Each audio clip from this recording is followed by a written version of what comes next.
High, good day my friends. তোমরা সবাই ভালো আছো তো? আমরা খুব ভালো আছি। প্রবাসী টিঙ্কুর চ্যানেল থেকে তোমাদের সবাইকে অনেক ভালোবাসা অ্যান্ড শুভেচ্ছা। আজকের ভিডিওতে ঘরোয়া কিছু রান্না থাকছে, আর সেই সাথে সাথে আমেরিকাতে আমরা যদি কোনো মানুষকে কাজের লোক হিসেবে হায়ার করতে হয় তাহলে কীরকম প্রসিজিওর সেটা, আর কিছু ফানি না হলেও কিছু আনইউজুয়াল কিছু নিউজ। এখন ডিম আর আলুটা সেদ্ধ করে রেখেছিলাম, কড়াইতে তেজপাতা সাদা জিরে দিয়ে একটু কাঁচা লঙ্কা দিয়ে পেঁয়াজটা ভেজে তার মধ্যে আদা আর রসুনটাকে ফ্রেশলি পেস্ট করে সেটা দিয়ে ভালো করে মাখা মাখা করে ভেজে নিয়েছি। একেবারে সিম্পল ডিমের রান্না যেটাকে বলে।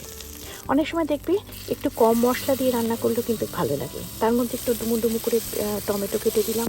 অ্যাটলিস্ট আমার তো মনে হয় যদি বেশি রান্নাতে যদি বেশি মশলা দেওয়া হয় তাহলে যেন রান্নার অ্যাকচুয়াল টেস্টটা চলে যায়। তো ওই হলুদ আর একটু জিরে সেটা একটুখানি জল দিয়ে মেখে রেখেছি, আর একদিকে আলু সেদ্ধ আর ডিম সেদ্ধটা করে রেখেছি। করে ওই সেদ্ধ আলুগুলো পুরোপুরি সেদ্ধ না, মানে ধরে না 80% সেদ্ধ হয়ে গিয়েছে সেরকম আলুগুলো ওই মশলার মধ্যে দিলাম। দিয়ে ভালো করে পেঁয়াজের সাথে আলু ডিমগুলো মাখিয়ে নিয়েছি। তার আগে তো যেই মশলাটা দেখিয়েছিলাম জিরে হলুদ লবণ সেটাও দিয়ে দিয়েছিলাম। তো করার পরে মোটামুটি দেখতে এরকম হয়েছে। দেখতে বেশ, কিন্তু যাই লাগুক না কেন খেতে কিন্তু বেশ ভালো লাগে। খুব চটপট যদি খুব তাড়াতাড়ি কিছু একটা করা যায়, গরম ভাত আর এই ডিমের ডালনা চমৎকার। যাই হোক, রান্নাটা করার পরে আজকে যেটা তোমাদেরকে বলছি, এখানে আমাদের যে ডোমেস্টিক ক্লিনিং বা প্রত্যেকটা ঘরের ক্লিনিংয়ের জন্যে আমাদেরকে এজেন্সিকে ডাকতে হয়, জানো তো। আর যে এজেন্সি হচ্ছে খুবই এক্সপেন্সিভ হয়। তোমার সপ্তাহে একদিন করে তুমি যদি ডাকো তার একটা রেট আছে, সপ্তাহে 15 দিন বাদে একদিন করে ডাকলে তার একটা রেট হয়।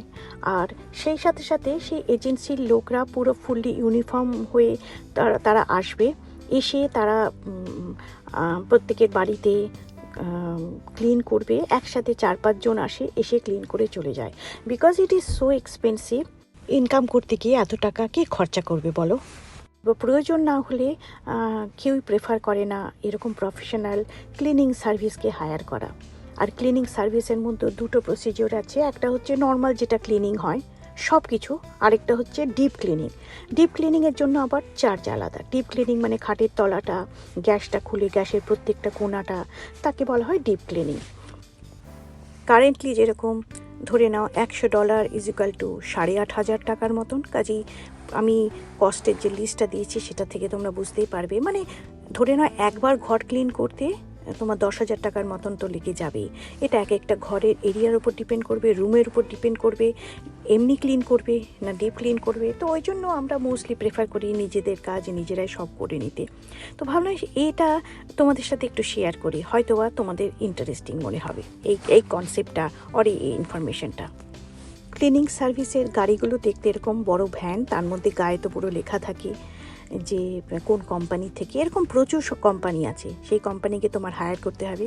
আর সকালবেলা হলে সেই কোম্পানির যে অফিস আছে সেই অফিসে যারা স্টাফরা তারা আসবে, এসে সব ক্লিনিং ইকুইপমেন্টসগুলো তারা কাঁধে করে নিয়ে যাচ্ছে, দেখতে পাচ্ছ, নিয়ে গিয়ে তারা প্রত্যেকের গাড়িতে রাখবে।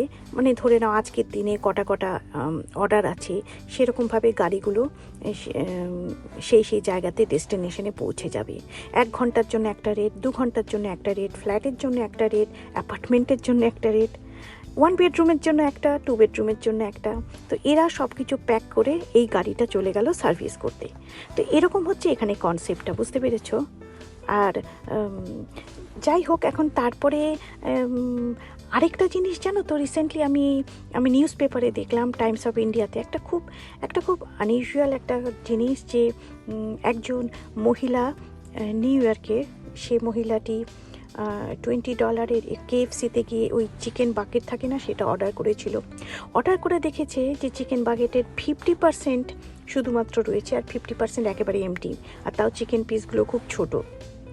তো ভদ্রমহিলা এত আপসেট হয়ে গিয়েছিলেন। ভদ্রমহিলার নাম অ্যানা, উনি নিউ ইয়র্কার।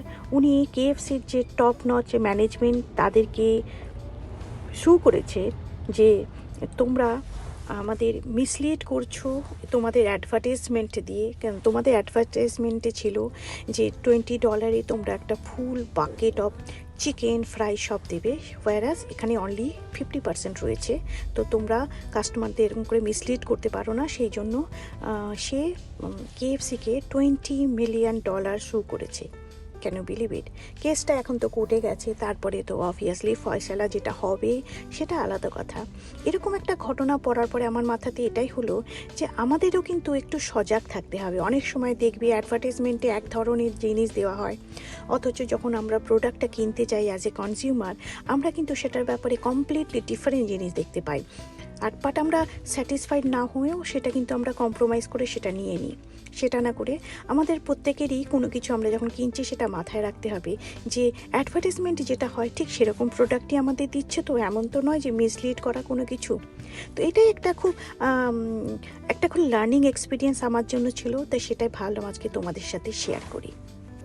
আজ তাহলে এখানেই রাখি বন্ধুরা, খুব তাড়াতাড়ি আবার একটা নতুন ভিডিও নিয়ে আসবো তোমাদের সামনে। Till then stay happy, stay healthy and stay positive. Love you all.